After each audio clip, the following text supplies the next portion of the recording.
Welcome to the Modern Entrepreneur's Edge here at Folsom's Auto Salvage, one of the largest auto salvages in the state of Maine, and we are going to pull some parts.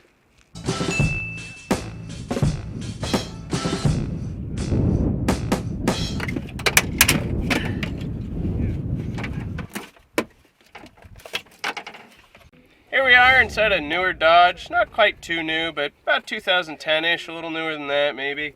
And I'm going to pull this temperature control unit out. It's a square style one.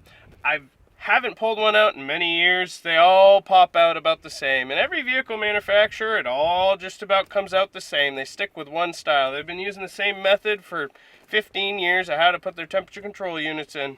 So,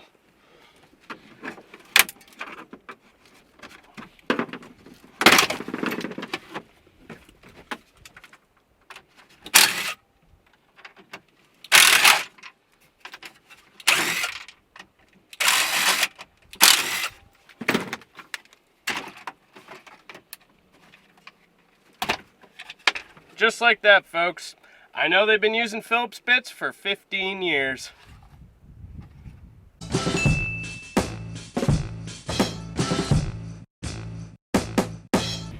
So here we are in a different Dodge truck. Again, it's a Dodge truck. They're all about the same. Now, the last temperature control I pulled out that I just got done showing you guys was square. This one's circle. And it's as simple as this. I'm not kidding. They all come apart the same way.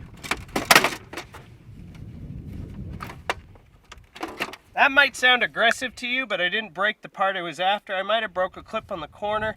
And you'll notice that the cigarette lighter's always plugged in. We don't care about that. Already got the part, already unhooked it.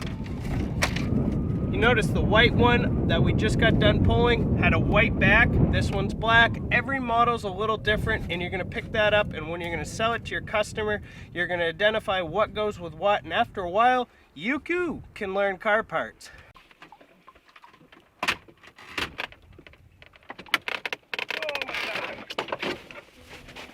Oh my God. We got it. Not all vehicles open up, and as you can see, we have some snow in the background because we live in the Arctic, but I got my part.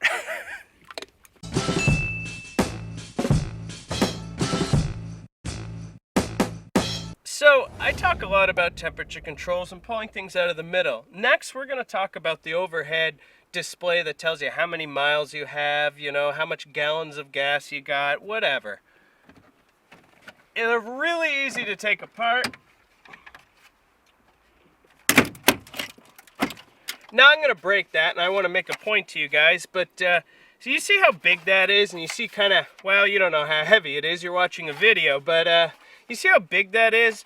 That's going to cost you $8 to $12 to send that anywhere in the United States. Now watch this. Not to mention the time to take it out.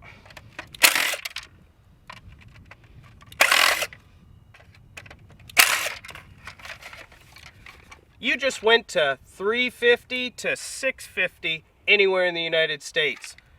And you know what? This is a pretty popular problem with the Mopars, and it's a pretty popular item to sell, and it goes anywhere from $20 to $30. So if you're spending $8 to $10 to send that anywhere versus $350 to $650, it's a no-brainer, folks.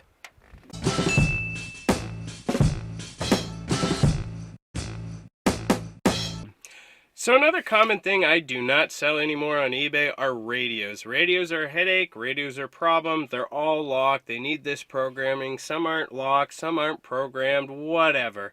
Customers are rarely happy, high returns, it's not my specialty.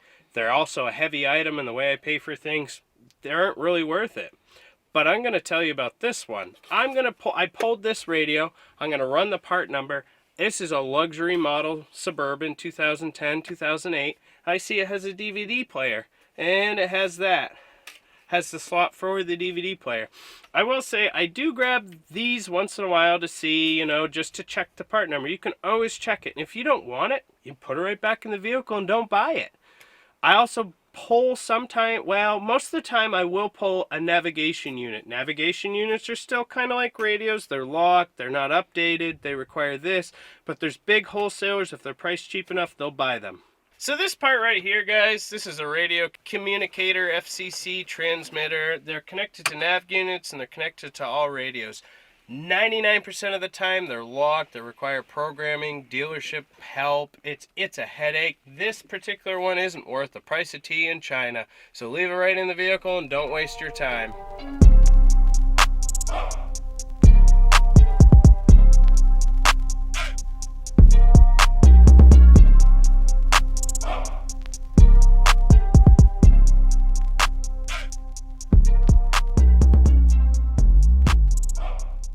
So we're going to talk about a common problem. Once you deal with parts and you're selling thousands of parts and what the buyer wants, you're going to recognize common problem parts. This didn't happen overnight, folks. It took me years to understand what people want and why they're buying what they're buying and what to look for. We're in a 2010 Suburban, and one of the most common problems with the four-wheel drive and the headlight switch, they both sit in the same bezel. The bezel will always be damaged right here. So the bezel, what the part sits in, it's always broken. I just had a customer this morning tell me he's bought 3 off eBay and they're all broken due to poor removal. So I did the best I could to remove this, but I end up still breaking it a little bit, and I end up, the bezel itself will still work and sit in the console, but I'm going to disclose to the seller when I do sell this that it is broke right there, and disclose it in my pictures and description. And that's something that's important for you guys to remember. Well, there you have it. Here we are at Folsom Scrapyard in Skowhegan, Maine, one of my best vendors I go to. Here's the Modern Entrepreneur's Edge, and I hope you learned something today. Don't forget to like and subscribe.